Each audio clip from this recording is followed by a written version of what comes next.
कहानी है सफर में मिला हमसफर। रात के तकरीबन 8 बजे होंगे। यूं तो छोटा शहर होने पर सन्नाटा पसरा रहता है, पर आज भारत पाकिस्तान का क्रिकेट मैच था, तो काफी भीड़भाड़ थी। वैसे तो सिमरन के लिए कोई नई बात नहीं थी, यह उसका रोज का ही काम था। मैडम, झकरकटी चलेंगी क्या? सिमरन ने पलट कर देखा। 3-4 लड़के खड़े थे। कितने लोग हो? 4 हैं हम। ठीक है, बैठ जाओ, कहते हुए सिमरन ने ऑटो रिक्शा स्टार्ट किया। सिमरन ने एक ही नज़र में भाप लिया था कि वे सब किसी कॉलेज के लड़के हैं। सभी की उम्र 20-22 साल के आसपास होगी। आज सुबह से सवारियां भी कम मिली थीं, इसलिए सिमरन ने सोचा कि चलो एक आखिरी चक्कर मार लेते हैं। कुछ कमाई हो जाएगी और अब्दुल चाचा को टैक्सी का किराया भी देना था।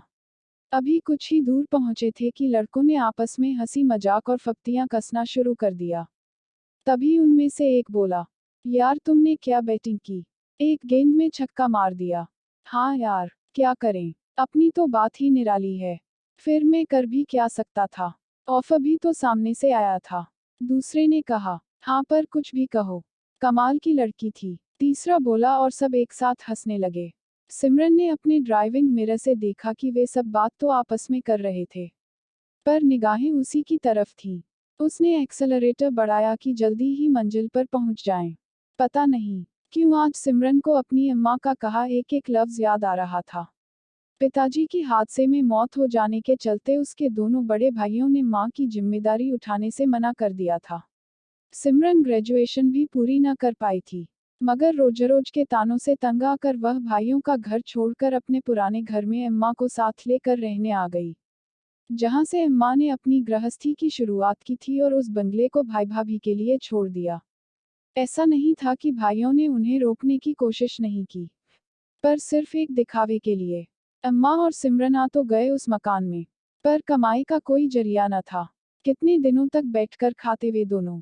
मुनासिब पढ़ाई न होने के चलते सिमरन को नौकरी भी नहीं मिली। तब पिताजी के करीबी दोस्त अब्दुल चाचा ने उनकी मदद की और बोले, तुम पढ़ने के साथ साथ ऑटो रिक्शा भी चला सकती हो, जिससे तुम्हारी पैसों की समस्या दूर होगी और तुम पढ़ भी लोगी।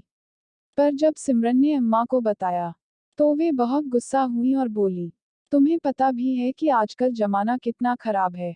पता नहीं कैसी कैसी सवारियां मिलेंगी और मुझे नहीं पसंद कि तुम रात को सवारी ढो। ठीक है अम्मा, पर गुजारा कैसे चलेगा और मेरे कॉलेज की फीस का क्या होगा? मैं रात के 8 बजे के बाद ऑटो रिक्शा नहीं चलाऊंगी। कुछ देर सोचने के बाद अम्मा ने हाँ कर दी। अब सिमरन को ऑटो रिक्शा से कमाई होने लगी थी। अब वह अम्मा की देखभाल अच्छे से करती और अपनी पढ़ाई भी करती। सब कुछ ठीक से चलने लगा। पर आज का मंजर देखकर सिमरन को लगने लगा कि अम्मा की बात न मानकर गलती कर दी क्या? कहीं कोई ऊंच नीच हो गई तो क्या होगा? तभी अचानक तेज चल रहे ऑटो रिक्शा के सामने ब्रेकर आ जाने से झटका लगा और सिमरन यादों की परछाई से बाहर आ गई। अरे मैडम, मार ही डालोगी क्या? ठीक से गाड़ी चलाना नहीं आता तो चलाती क्यों हो? वही काम करो जो लड़कियों को भाता है, एक लड़के ने कहा। तभी दूसरा बोला, बैठ यार राहुल, ठीक है, हो जाता है कभी भी। सॉरी सर, पसीना पोंछते हुए सिमरन बोली। अभी वे कुछ ही दूर चले थे कि उनमें से चौथा लड़का बोला, हेलो मैडम, मैं विनय हूँ, आपका क्या नाम है?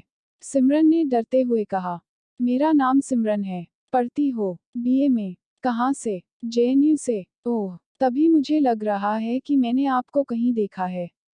मैं वहाँ लाइब्रेरी में काम करता हूँ। वह लड़का बोला, अच्छा, पर मैंने तो आपको कभी नहीं देखा।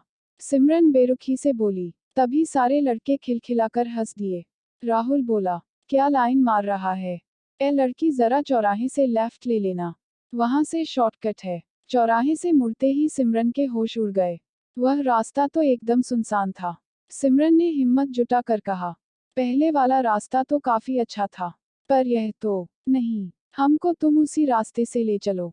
राहुल बोला। अब तो सिमरन का बड़ा बुरा हाल था। उसके हाथ पैर डर से कांप रहे थे। आज सिमरन को अम्मा की एक एक बात सच होती दिख रही थी। अम्मा कहती थी कि इतिहास में औरतें दर्ज कम, दफन ज्यादा हुई हैं। वे रहती पिंजरे में ही हैं, बस उनके आकार और रंग अलग होते हैं। समाज को औरतों का रोना भी मनोरंजन लगता है। हम औरतों को चेहरे और जिस्म के उतार चढ़ाव से देखा और पहचाना जाता है। इसलिए तुम यह फैसला करने से पहले सोच लो। तभी पीछे से उनमें से एक लड़के ने अपना हाथ सिमरन के कंधे पर रखा और बोला, जरा इधर से राइट चलना, हमें पैसे निकालने हैं। सिमरन की तो जैसे सांस ही हलक में अटक गई। उसका पूरा शरीर एक सूखे पत्ते की तरह फड़फड़ा गया। सिमरन ने कहा, आप लोगों ने ऑटो रिक्शा नहीं खरीदा है।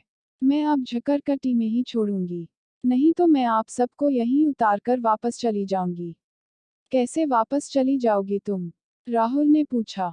क्या बोला? सिमरन ने अपनी आवाज में भारीपन लाकर कहा, अरे मैं यह कह रहा हूं कि इतनी रात को सुनसान जगह में हम सभी कहाँ भटकेंगे। हमें आप सीधे झकरकटी ही छोड़ दो। राहुल बोला, ठीक है, अब ऑटो रिक्शा सीधा वहीं रुकेगा।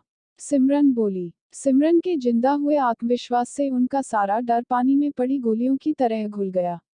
उसे लगा कि उसके चारों ओर महकते हुए शोख लाल रंग खिल गए हों और वह उन्हें दुनिया के सामने बिखेर देना चाहती है। अभी तो उसके सपनों की उड़ान बाकी थी। फिर भी उसने दुपट्टे से अपना चेहरा ढक लिया और सामने दिखे एटीएम पर ऑटो रिक्शा रोक दिया। विनय हैरानी से सिमरन के चेहरे पर आते जाते भाव को अपलक देखे जा रहा था। सिमरन इससे बेखबर गाड़ी का मिरर साफ करती जा रही थी। वह पैसा निकाल कर आ गया और सभी फिर चल पड़े। बमुश्किल 1 किलोमीटर ही चले होंगे, तभी सिमरन को सामने खूबसूरत सफेद हवेली दिखाई दी। आसपास बिल्कुल वीरान था, पर एक फलांग की दूरी पर पान की दुकान थी और मैच भी अभी अभी खत्म हुआ था। भारत की जीत हुई थी। सब जश्न मनाकर जाने की तैयारी में थे। सिमरन ने हवेली से थोड़ी दूर और पान की दुकान से थोड़ा पहले ऑटो रिक्शा रोक दिया।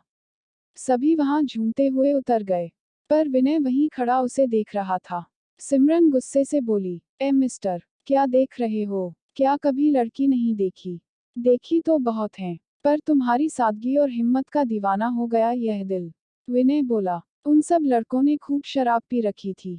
तभी उसमें से एक लड़के ने पीछे मुड़कर देखा कि विनय वहीं खड़ा है, और उसे पुकारते हुए सभी उसके पास वापस आने लगे। यह देख सिमरन घबरा गई। उधर पान वाला भी दुकान पर ताला लगा कर जाने वाला था। सिमरन तेजी से पलट कर जाने लगी, मगर विनय ने पीछे से उसका हाथ पकड़ लिया और घुटनों के बल बैठकर बोला, क्या तुम मुझसे शादी करोगी? यह सुनकर सारे दोस्त ताली बजाने लगे। गहराती हुई रात और चमकते हुए तारों की झिलमिल में विनय की आंखों में सिमरन को प्यार की सच्चाई नजर आ रही थी। पता नहीं क्यों सिमरन को विनय पर ढेर सारा प्यार आ गया। शायद इसकी वजह यह रही होगी कि बचपन से एक लड़की प्यार और इज्जत से दूर रही हो। सिमरन अपने जज्बातों पर काबू पाते हुए बोली, चलो, कल कॉलेज में मिलते हैं। तब तक तुम्हारा नशा भी उतर जाएगा। तभी उनमें से एक लड़का बोला, सिमरन, हमने शराब जरूर पी रखी है, पर अपने होश में हैं। हम इतने नशे में भी नहीं हैं कि यह न समझ पाए कि औरत का बदन ही उसका देश होता है, और हमारे देश में हमेशा से औरतों की इज्जत की जाती रही है। चंद खराब लोगों की वजह से सारे लोग खराब नहीं होते। सिमरन मुस्कुराते हुए बोली, चलो, कल मिलते हैं कॉलेज में। इसके बाद सिमरन ने ऑटो रिक्शा स्टार्ट किया, मगर उसे ऐसा लग रहा था जैसे चांद सितारे और बदन को छूती ठंडी हवा उसके प्यार की गवाह बन गए हो, और वह इस छोटे से सफर में मिले हमसफर के ढेरों सपने सजोए और खुशियां बटोरे अपने घर चल दी। ऐसी ही अच्छी कहानी देखने के लिए इस कार्ड पर क्लिक कीजिए। प्लीज़ लाइक और कमेंट करें और चैनल को सब्सक्राइब करें।